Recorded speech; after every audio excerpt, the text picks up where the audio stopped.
ძვირფასო მეგობრებო, სამგორის რაიონი ჩვენი ქვეყნის სავიზიტო ბარათია.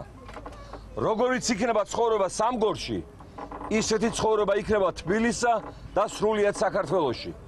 მე დღეს უდიდესი პატივი მაქვს წარმოგიდგინოთ ლეიბორისტული პარტიიდან სამგორის რაიონის მაჟორიტარი დეპუტატობის კანდიდატები ქვეყნის უმაღლეს საკანონმდებლო ორგანოში, რომლებიც დეპუტატობის კანდიდატები კი არ არიან. მარტო დეპუტატები კი არ იქნებიან, არამედ იქნებიან ჯარისკაცები, რომ ამ რაიონში არც ერთი ადამიანი არ იყოს მიუსაფარი, უყურადღებო, უმუშევარი, მიტოვებული და მთავრობისგან იგნორირებული. ამ ჯარისკაცების ვინაობას ახლავე დაგისახელებთ ბატონი ჯუმბერ გოგრიჭიანი, იგივე ჯუბა ღებელი წერლობაში, საზოგადო მოღვაწე, პედაგოგი, წერალი და პიროვნება, რომელსაც უნდა რომ თავისი წვლილი შეიტანოს ამ რაიონის აღდგენ აღორძინებაში. ყველასათვის ცნობილი და საყვარელი გიორგი ჩიტაური. დარწმუნებული ვარ, ეს დიდად გაახარებს მის უამრავ თაყვანისმცემელს ამავე რაიონში.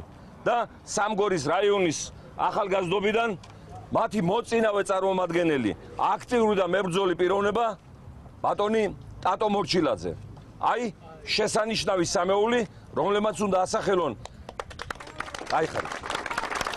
რომლებმაც უნდა ასახელონ სამგორის რაიონი, პარტია და თავიანთი სამშობლო და ისინი ამისათვის მზად არიან. მე არ ვიცი ამ რეფერენდუმის საკითხებზე ვინ ვის ჩააფურთხა მაპატიეთ, მაგრამ ის რომ ბიძინა ივანიშვილმა საკუთარი პრემიერ-მინისტრობის დროს საკუთარ უმრავლესობას მიაღებია ანტიდისკრიმინაციული კანონი, რომლითაც მათ შორის სექსუალურ უმცირესობებიც გაათანაბრა ყველა ურთიერთობაში ჩვეულებრივ უმრავლესობასთან, მათ შორის საოჯახო ურთიერთობებშიც. ეს იცის მთელმა ქვეყანამ და მთელმა მსოფლიომ. დღეს ბიძინა ივანიშვილს ეთყობა უნდა რომ ამ გზით ჩამოიწმინდოს ის, რაც ჩაიდინა და თავის მომხრეებს დაარბიენებს წინ და უკან. ამიტომ მე მივმართავ პირველ რიგში ბატონ ივანიშვილს. კეთილი ინებე, მოიწვიე პარლამენტის საგანგებო სხდომა, თუ მართლა ეს პოზიცია გიკავიათ თქვენ და თქვენს თანამებრძოლებს და გააუქმეთ მიღებული ანტიდისკრიმინაციული კანონი. აი იქ არის ძაღლის თავი დამარხული და არა იმ თემაში, რომელიც წამოწიეს.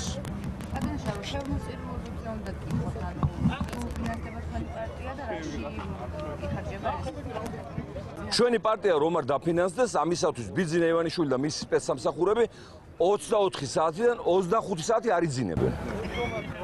რომ ვინმე არ გაბედოს დაფინანსების მოტანა. კონკრეტული შემთხვევები არის, რომელიმე ბიზნესმენის მიმართ? არავინ. ჩვენ გაუგზავნეთ წერილები ყველა ბიზნეს კომპანიას, ნუ გარდა ეს აღურახსნილი ბანკების და ამათი ვისაც ვებძვით ბუნებრივია, მაგრამ როგორ ხოცული მაგათგან არც მივიღებ დაფინანსებას. ჩვენ გაუგზავნეთ წერილები, მაგრამ არავითარი გამოხმაურება არ იყო, გარდა იმისა, რომ ეს წერილები ყველა გადაიგზავნა გომელაურის უწყებაში, უშიშროების სამსახურში, რომელსაც ევალება, რომ კაპი კი არ გამოჩნდეს ჩვენი მიმართულებით, რადგან მათ იციან, რომ ჩვენი მოტეხვა, მოსყიდვა, უკან დახევა შეუძლებელია და ერთადერთი იმედი აქვთ, რომ ფინანსურად მოგვახჩონ, მაგრამ ვინმის მოახჩობს, 8 ოქტომბერს გამოჩნდება ეს.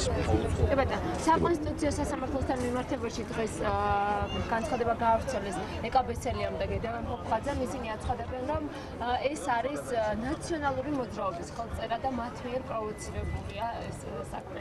თქვენ როგორ ახსენებთ? მე ხლა კალიგრაფიის და ხელწერების სპეციალისტი არ ვარ, მაგრამ ერთი რამ შემიძლია ვთქვა ზუსტად როგორც პიროვნება. ბიძინა ივანიშვილმა გარკვეული რაოდენობა საკონსტიტუციო სასამართლოს წევრთაგან მოისყიდა და გარკვეულ რაოდენობას ოფშორებზე ალბათ დაუსვა რამდენიმე მილიონი. რადგან ეს საკითხი მისთვის იყო ყოფნა არ ყოფნის და არსებობს. შესაბამისად ის მოსამართლეების ამ ხმაზე ჭიჭკება. რა თქმა უნდა ჩვენ გვაწყობს და ქვეყანას სჭირდება მეუკერძოებული სასამართლო, რომელიც არ იქნება არც ერთი პოლიტიკური ძალის გავლენის ქვეშ. სამწუხაროდ ჩვენთან სასამართლო ხელისუფლებას დაყოფილია პარტიების, ლიდერების და იმ ანგარების მიხედვით, რასაც იღებენ აი ამ ორიენტაციაში.